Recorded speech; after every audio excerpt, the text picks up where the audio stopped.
we have got a lot to do today.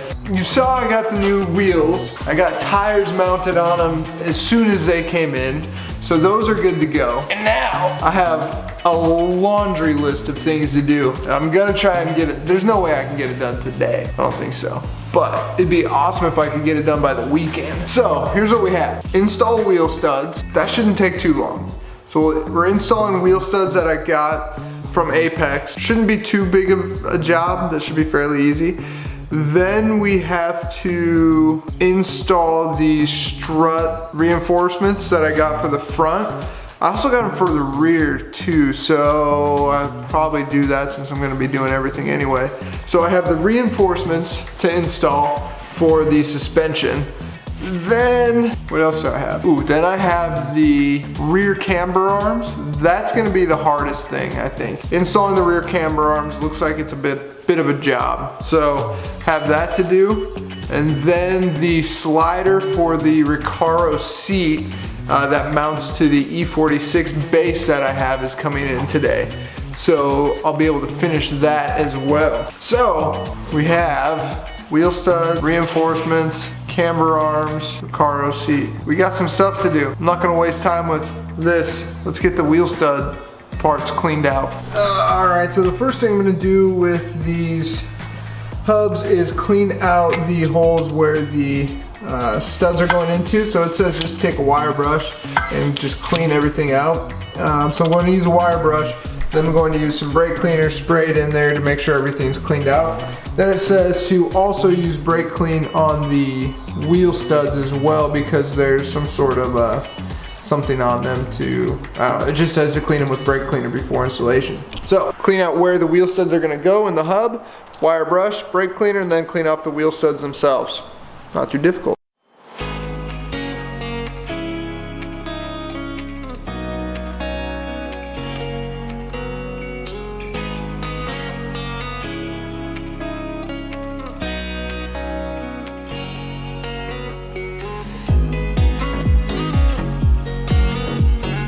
Now that we have done that for all four hubs, I'm going to clean off the studs that I'm going to be installing. And it just says to spray them off with some brake cleaner, so that's what I'm going to do. Alright, so I got the bullet nose studs. You can see they're like bullet nose. There's no hex head on the end of that. So what you have to do, the torque specs for these is like 23 to 25 foot-pounds. So you're gonna use two nuts and kind of back them up into each other, and then you're gonna torque it to like 25 foot-pounds. I have thread locker that they recommend to use as well.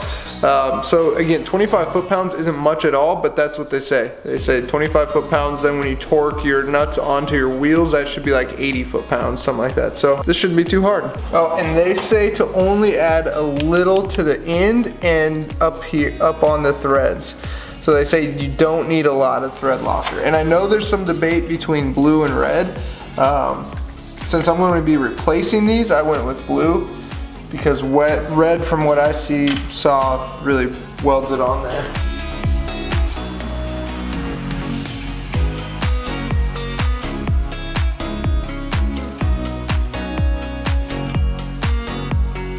All right, so we got the wheel studs installed. That wasn't bad at all. Just repetitious, not a big deal. So I think what I'm gonna do now is take off the front strut tower brace and then drop the front struts down to install the reinforcement plates. And then also I'm going to raise the suspension a little bit too while I'm down there because these are wider. I'm just gonna raise it a little bit. Safety first. We'll play around with alignment when we're done. Reinforcement plate time.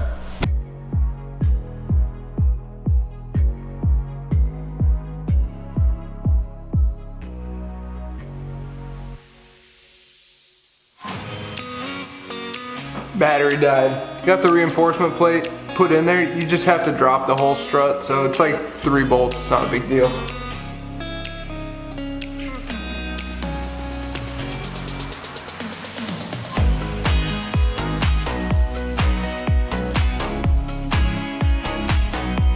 All right, so reinforcement plate's in. I think what I'm gonna do now is take some time to raise the front suspension and the back suspension. I'm gonna raise it a little bit because these wheels are wider and it was tucking really hard when I had the factory wheels on.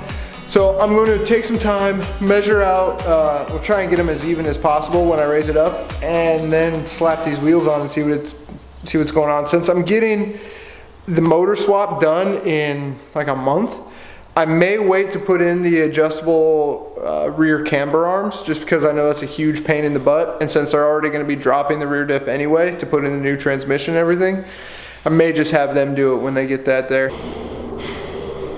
Well, it's gonna look sick, I know that, but even though the offset on these is more aggressive than the stock wheels, they're still rubbing. I reached out to a few guys, asked them about it. Apparently it's a KW/ST problem issue, common occurrence. So since ST is made by KW, same type of issue. So I'm gonna have to run spacers up front. It's just the tire is hitting the strut tower just like my factory tires were. So I'm gonna have to get spacers, which is gonna put this on hold because I'm gonna have to get spacers ordered, and they're probably not gonna get here till next week. Oh, bogey. Got them. Got the spacers. These are good billet aluminum spacers. 10 millimeters is what I got. So I'm gonna toss these on the front, put the wheels on, drop the car down, see how everything looks. So let's put these on, get the wheels on, get the car dropped down and see how it looks.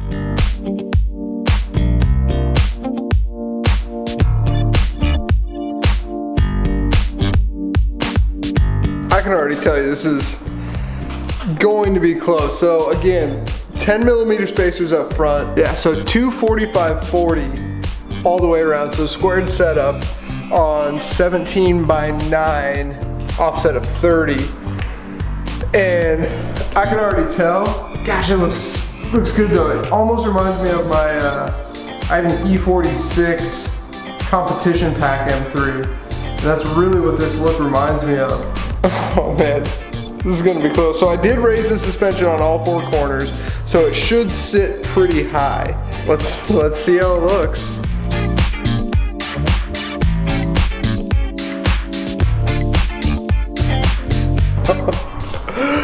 Oh, well, I definitely raised the front end up enough, that's for sure. Oh, this looks good. All right, so here we go. These are 17/9 apex with 10 millimeter spacer up front. Here's what the front looks like. Honestly, I think the camber, as you can tell, isn't very aggressive at all. So I think we can run just a little bit more camber, get those really going in. I mean, here's where it's set. There's where it's set. But it definitely has a lot of room that it can go in. And it's definitely high enough right now. Oh my gosh, this looks so good. Oh dude, I'm so stoked on that. Check the backs. The backs I raised up a bunch too. Ooh, that is definitely gonna rub right there. All right, well I think I'm gonna end this one here. Definitely need those rear camber arms for sure. So I'm gonna have to either put those in myself or wait to get those put in when I have the motor swap done. And then I'm gonna have to dial in the front camber on this too. I may try and get away with a 5 millimeter spacer up front because there's a little bit of space there. So I may be able to get away with a 5 millimeter spacer on with those tires with this setup. It'll be close, but oh man, I'm so stoked with how this turned out. So next we have, finished getting this Recaro in, this guy. So I actually just went and got an electric E36 seat rail today. Means I'll have a power Recaro pole position for the front driver, and I don't know what I'm gonna do with the front passenger yet. But then, man, in like a month there will be an S54 in this. So, dude, lots of good stuff coming. If you're new to the channel, please smash that subscribe button. It would mean a lot to me. Thank you very much for tuning in and watching this video. I appreciate it a lot, and I'll see you next episode. Peace.